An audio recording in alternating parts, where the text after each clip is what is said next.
বর্তমানে রাশিয়ান এম্বাসিতে এত পরিমাণে ভিসা রিজেক্ট হচ্ছে আপনাদের কল্পনার বাইরে।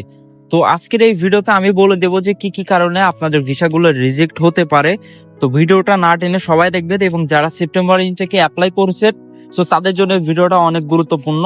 তো ভিডিওটা না টেনে সবাই দেখবেন। তারা কিভাবে আপনাদের ফাইলগুলো সাজাবেন, কিভাবে আপনারা ইন্টারভিউ দিবেন, সেটার উপরে কিন্তু আপনার ভিসাটা নির্ভর করে। এবং আপনি যদি আপনার ডকুমেন্টগুলো ঠিকঠাক ভাবে না সাজান, এবং যদি আপনি একজন স্টুডেন্ট, এটা যদি এম্বাসিডার সামনে যদি আপনি প্রুফ না করতে পারেন, তাহলে কিন্তু আপনাদের ভিসা রিজেক্ট হতে পারে। এটা কিন্তু 100%। অনেক সময় আছে কি হয় যে অনেকের মাধ্যমে আপনারা অ্যাপ্লাই করেন, তারা কি করে আপনাদেরকে ফেক ডকুমেন্ট দেয়। এখন আপনার ইনভাইটেশন এবং আপনার অফার লেটার, এই দুইটা যদি আপনার রিয়েল হয় এবং ডকুমেন্ট যদি সবকিছু ঠিকঠাক থাকে, তাহলে অবশ্যই কিন্তু আপনারা ভিসা পাবেন। তো ইনভাইটেশন অনেকে জিজ্ঞেস করেন আমাকে যে ভাই, ইনভাইটেশন আমি কিভাবে চেক করবো এই যে এই ইনভাইটেশনটা কি রিয়েল নাকি ফেক? সো আপনারা যে ইউনিভার্সিটি অ্যাপ্লাই করছেন বা যার মাধ্যমে অ্যাপ্লাই করছেন, তাদেরকে বলবেন যে ভাই, আমার এই ইনভাইটেশন লেটারটা কি ফেক নাকি রিয়েল। তো তারা যদি বলে যে রিয়েল, তারপরেও আপনারা আপনাদের যে ভার্সিটির মেইল আছে, ভার্সিটির যে ওয়েবসাইট আছে, সেইখানে গিয়ে দেখতে পারবেন যে ইউনিভার্সিটির প্রত্যেকটা ডিটেলস দেয়া আছে। যে ইউনিভার্সিটির ডিপার্টমেন্টের হেডদের ফোন নাম্বার আছে, মেইল আছে। ওই মেইলে আপনারা মেইল করবেন এবং আপনাদের যে ইনভাইটেশনটা আছে সেটা আপনারা তাদেরকে দিবেন যে আমার এই ইনভাইটেশন আপনাদের ইউনিভার্সিটি থেকে ইস্যু হয়েছে, এই ইনভাইটেশনটা কি ফেক নাকি রিয়েল। সো তারাই আপনাকে বলে দিবে। যদি রিয়েল হয়ে থাকে তাহলে অবশ্যই বলবো যে ইনভাইটেশনটা রিয়েল, আর যদি ফেক হয় তাহলে আপনাকে বলে দিবে যে এটা আমার ইউনিভার্সিটির ইনভাইটেশন না। সো এইটা হচ্ছে একটা গেল।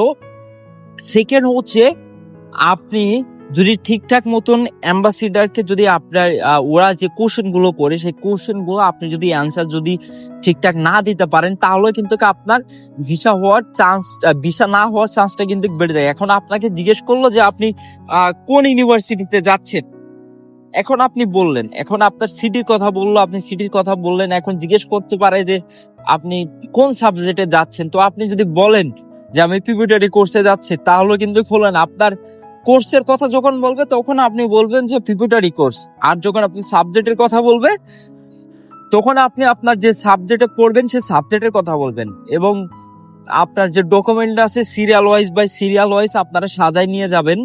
এবং অ্যাম্বাসিডার যখন হচ্ছে আপনি গেটে ঢুকবেন, ঢোকার আগে অবশ্যই পারমিশন দিবেন যে হচ্ছে আমি কি ভিতরে আসতে পারি বা may I come in sir.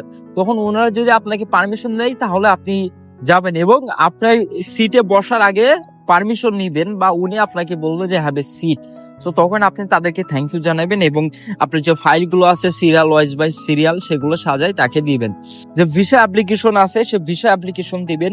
Second হচ্ছে কোশ্চেনারি ফর্ম দিবেন। থার্ড হচ্ছে আপনার ইনভাইটেশন, এবং 4 দিবেন হচ্ছে আপনার অফার লেটার, এবং 5 আপনার যে ইউনিভার্সিটির যদি আপনার টিউশন ফি দেওয়া লাগে, সেই টিউশন ফির ইউনিভার্সিটিতে পে করলে ওরা আপনাকে একটা ব্যাংক স্লিপ দেয়, সেই ব্যাংক স্লিপটা সেইখানে দিবেন 5 নম্বরে। 6 নম্বরে আপনার যে সার্টিফিকেট গুলো আছে, যদি মাস্টার্স এর জন্য অ্যাপ্লাই করেন সেক্ষেত্রে আপনার ব্যাচেলর সার্টিফিকেট আপনারা দিবেন, এবং যদি ব্যাচেলর জন্য আবেদন করে তাহলে আপনাদের যে ইন্টার এসএসসি যে সার্টিফিকেট গুলো আছে সেগুলো দিবেন। প্লাস হচ্ছে অ্যাপোস্টোফিল যেগুলো আছে, যেটা অনলাইনে আবেদন করছিলেন অ্যাপোস্টোফিলের জন্য, সেগুলো দিবেন।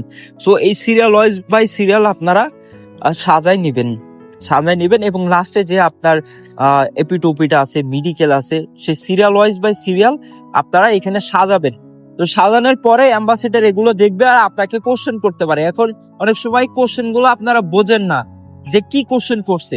সো ওরা হচ্ছে ইংলিশ অতটা বোঝে না, যতটুকু বোঝে ততটুকু আপনি বলার ট্রাই করবেন, কিন্তু আপনি যখন উত্তর দিবেন সেই উত্তরগুলো হচ্ছে খুবই কনফিডেন্স সহকারে দিবেন। যদি না বোঝেন তাহলে তাদেরকে জিজ্ঞেস করবেন, না বুঝলে অবশ্যই জিজ্ঞেস করবেন। এখন আপনি কোশ্চেনে বুঝলেন না, কোনো উত্তর দিলেন না, তাহলে কিন্তু আপনার ভিসা রিজেক্ট হওয়ার চান্সটা কিন্তু বেড়ে যায়।